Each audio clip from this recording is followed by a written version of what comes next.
Good evening, Doctor. I believe we're going to be working together. Dr. Reid. Dr. Swansea informed us of your arrival, but I could not dare to believe we'd have such good fortune. Such an honor, sir. Thank you. And you are? I am Thoreau Strickland, Dr. Thoreau Strickland. I'm a great admirer of your work, Dr. Reid.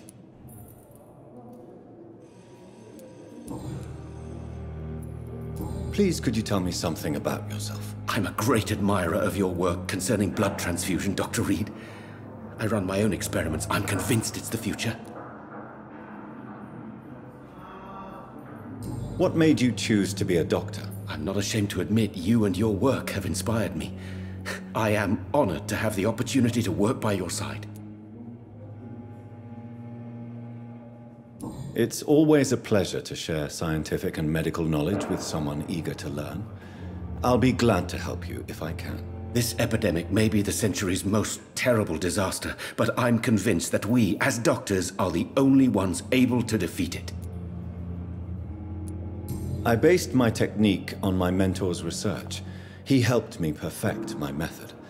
What is yours? I'd rather not talk about it. For now, it's just theories and first approach.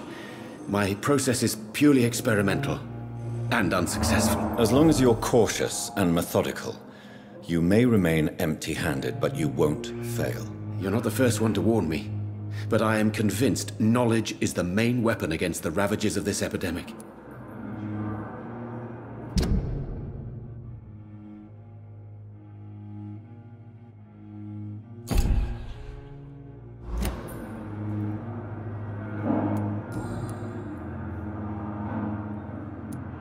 What can you tell me about the Pembroke? Well, it has always been an honor to work with Dr. Swansea. But with your arrival, I can't think of a better opportunity to learn about blood transfusion.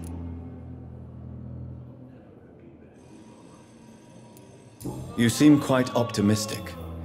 It's a rare and precious attitude in these difficult times. I'm convinced that this epidemic is a test of endurance and dedication for us men of science. Questions remain about our capacity to resolve the situation. True.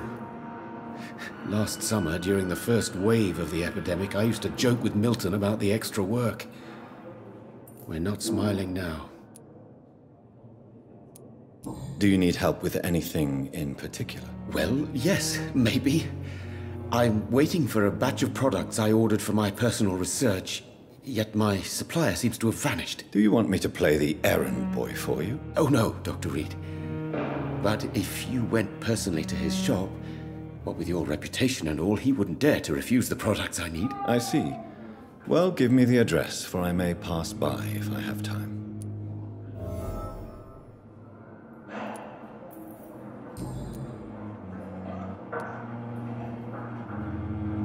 What do you think of Dr. Ackroyd's aversion to modern medical methods? It's a shame he's so narrow-minded. Dr. Swansea taught me that science is about exploring uncharted territory. I'm convinced that's true. With the influenza and all that's going on, you should put your differences aside, don't you think? Why is it so difficult to work together? I believe that if Dr. Ackroyd had been the one to discover the transfusion process, he would be the first to recommend its use. So you believe it's just a question of jealousy and pride? Dr. Ackroyd is as proud as he is blinded by his obsolete concept of medical science.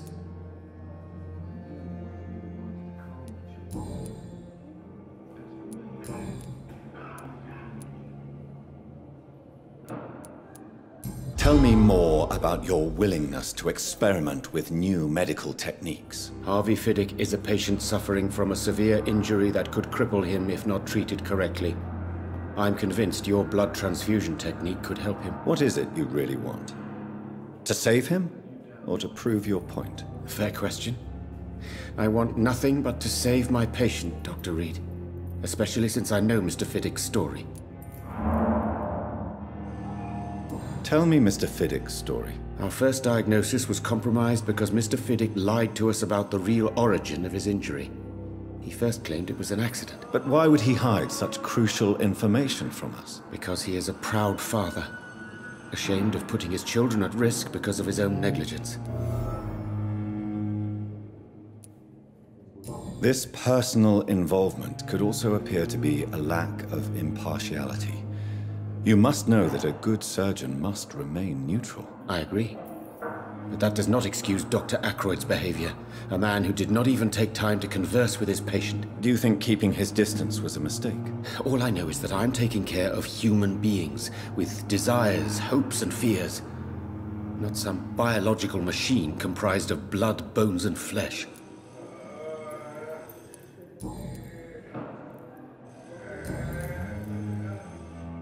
Goodbye, Dr. Strickland. You always knew the words to calm the children, Ellen. As for me, what a blundering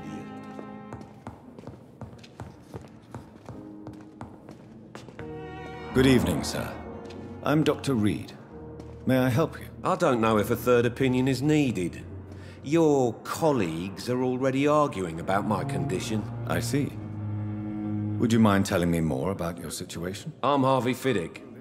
All I want is to get me bloody arm fixed properly.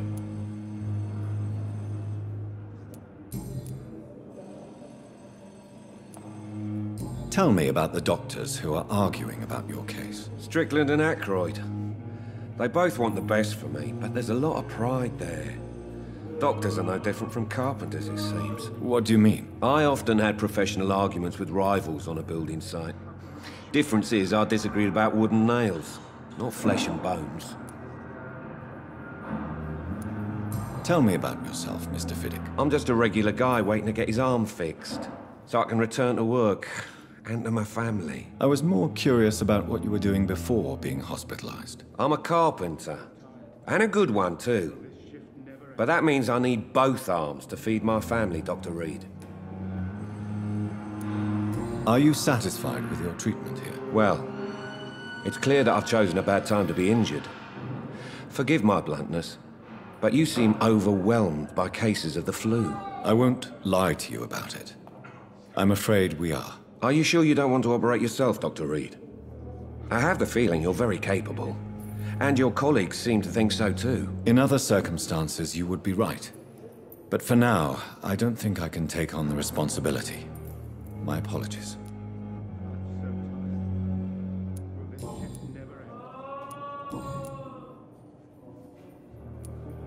Tell me about your injury, Harvey. Why do you feel so guilty about it? My wife died because of me. And now I may lose everything because I've been careless enough to hurt myself. What an arsehole.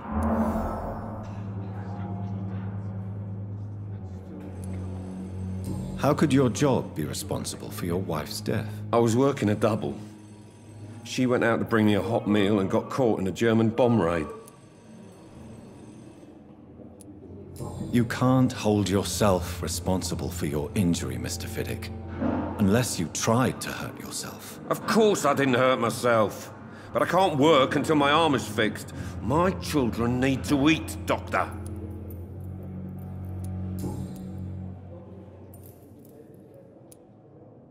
Tell me more about the death of your wife, Harvey. 1915. I was in the army, building workshops for the Royal Flying Corps. Helen was happy I wasn't sent to the front. What happened? The Germans sent Zeppelins to bomb the construction site, but they missed their target. My wife was bringing my dinner when the bombs fell.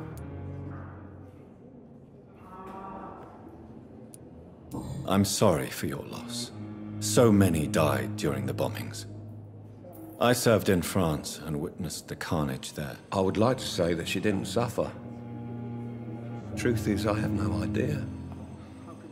I just know that I'm all that me kids have. Poor little bleeders. How are your children after losing their mother? They were smaller then. The only good thing about this is my Ellen didn't bring them with her that night.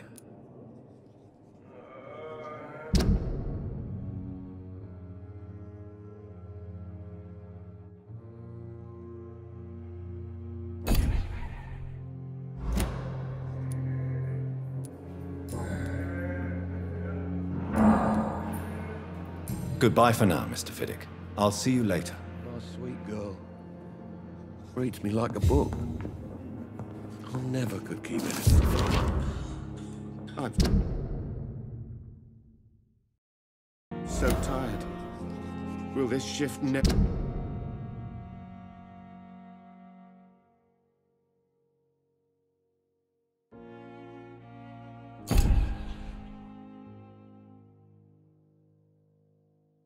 never end? Don't waste your time with me.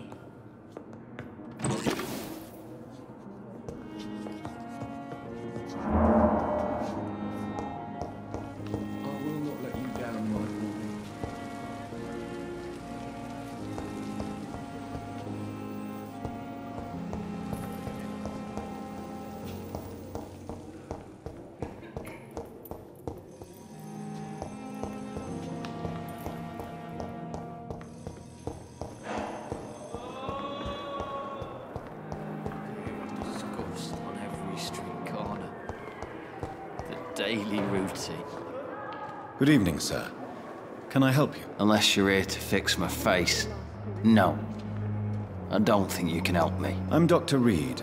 I've recently taken the position of head surgeon here. War injuries, am I right? You guessed right, Doctor. German shell took my pretty little mug right off. But they still call me Thomas Elwood.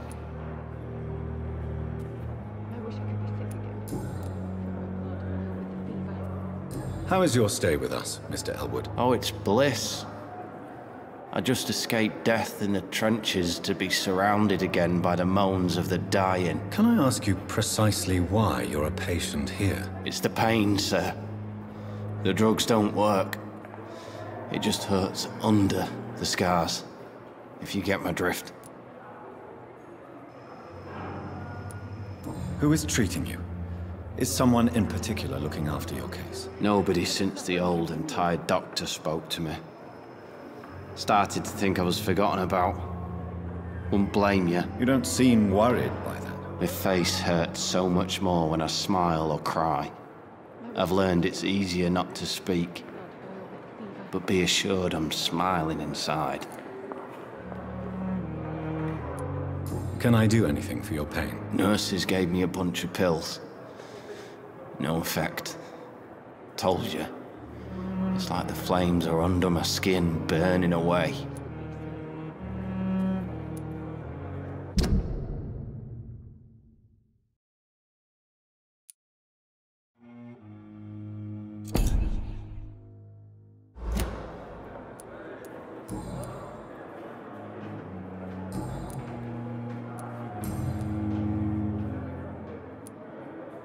Where were you stationed, sir? Did you serve for long? I really don't want to talk about all this shit. No offense. I was pushing too much. I served in France myself. I just wanted to know what happened to you. You were an officer, weren't you? Then I doubt we fought the same war, sir. No offense. How close are you to Miss Hallcroft? Are you aware that she thinks she is a vampire? To wait for her next nibble is the best reason to stay here. Every time she approaches my bed, she treats me like something tasty. A normal person. Aren't you afraid? She may hurt you if the game goes too far. She's quite harmless, I can assure you. Her head's broken inside is all. While I'm busted on the outside. But she's still beautiful. Living proof that there's hope for me.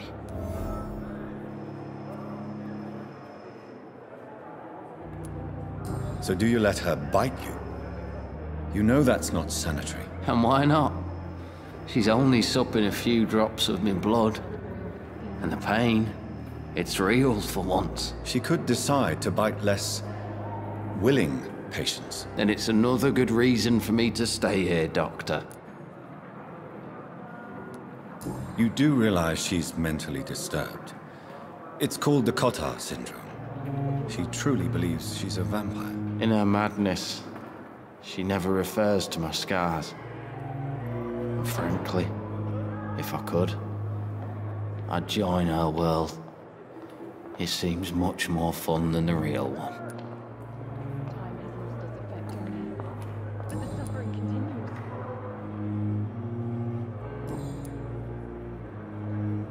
Goodbye for now, Mr. Elwood.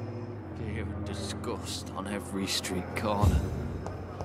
The daily routine. Good evening, Mr. Hampton. How do you feel? Dr. Reid, is it? Oh, sir, I must apologize for my behavior. What do you mean? I was not myself in the factory. Fear and exhaustion made me say awful things to you, I'm afraid. You remained perfectly nice and polite. A little delirious, perhaps. But who wouldn't be after enduring an abduction? Thank you, Doctor. That's a relief. Now all I need to do is rest and return to my flock.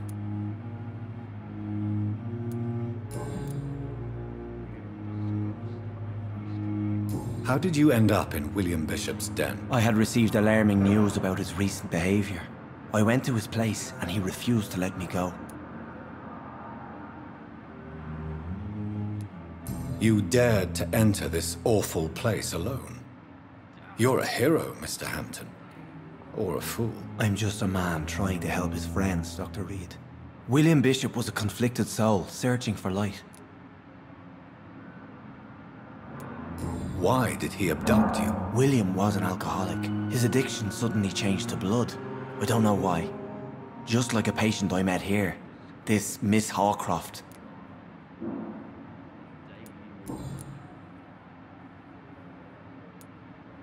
What is the general situation in the East End docks? The situation has always been tough, with a lot of tensions between the gangs and the dockers' trade union. The wet boot boys are very nervous since they lost their leader. Has the gang been threatening you? Ah, no. I've had this nickname for so long, you know, the sad saint of the East End. No one dares to bug a saint, not even criminals. Who leads the gang now? Since Clay Cox went missing, it's his wife Edwina who runs the show, with the assistance of her minion, Dooth Digby.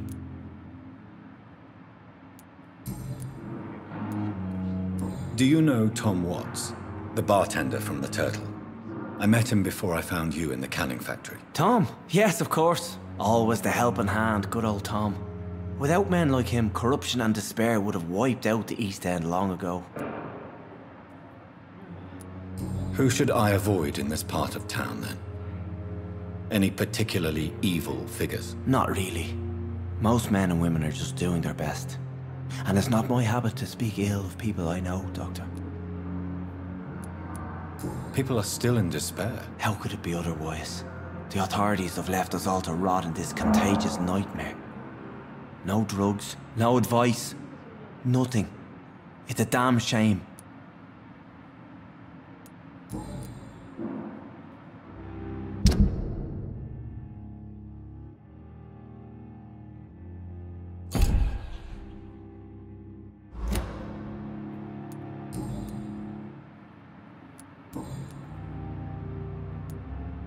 What do you do for a living, Mr. Hampton? I can't help but notice the cross around your neck. I manage a night asylum for the poor and homeless of the docks. And I try to guide the lost and hesitant on the right path to our Lord.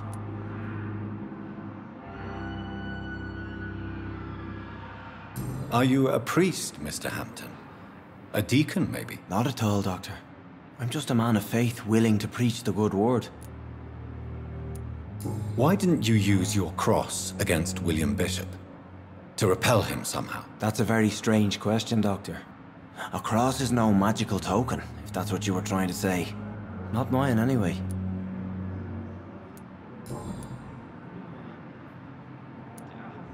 Have you made friends since you arrived? Not really, but I recognize Miss Harriet Jones. I knew her when she lived by the docks. That poor woman had such a miserable life. You never came to see her here at Pembroke? Receiving visits when sick can be an important part of the healing process, you know. We're not just bodies. You're preaching to the converted now, Doctor. To be truly honest, I thought she was dead. She left the docks many months ago. How do you feel, Mr. Hampton? Medically speaking, I mean. I feel exhausted. Beyond exhaustion, actually. William drank so much of my blood in his madness. I feel empty. You're in good hands here. Dr. Swansea is well versed in blood transfusion, and I'm sure he'll take the best care of you. Thank you, sir. I believe all I need is rest. And then I can go back to the people who need me. Goodbye, Mr. Hampton. We'll talk again later.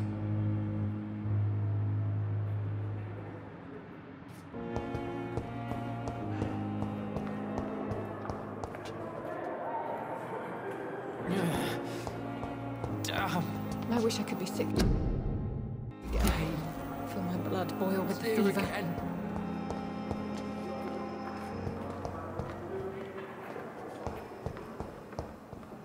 It's locked, all right.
It's locked.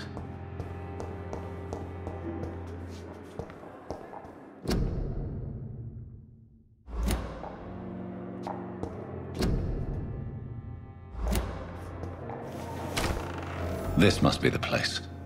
It's definitely away from prying eyes. Relegated to the shadows. A kingdom of my own. At least I won't be sleeping in a coffin.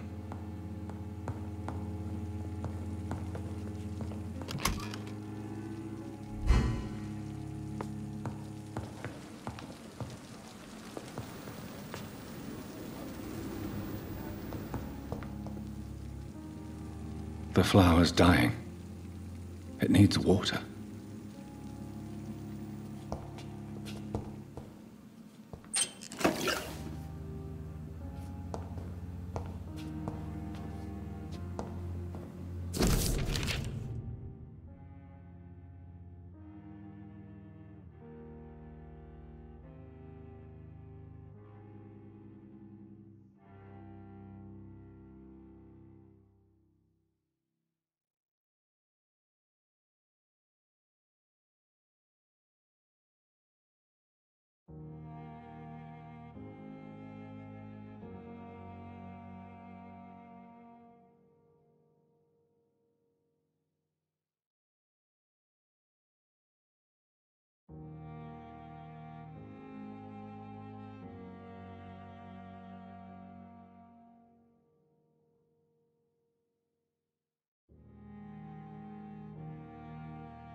William Bishop's blood is much more unstable than human blood and shows extensive mutation. But this is not what happened to me. I must keep on searching. The sun is about to rise. I can feel it. I'll continue tomorrow night. I have so much time now.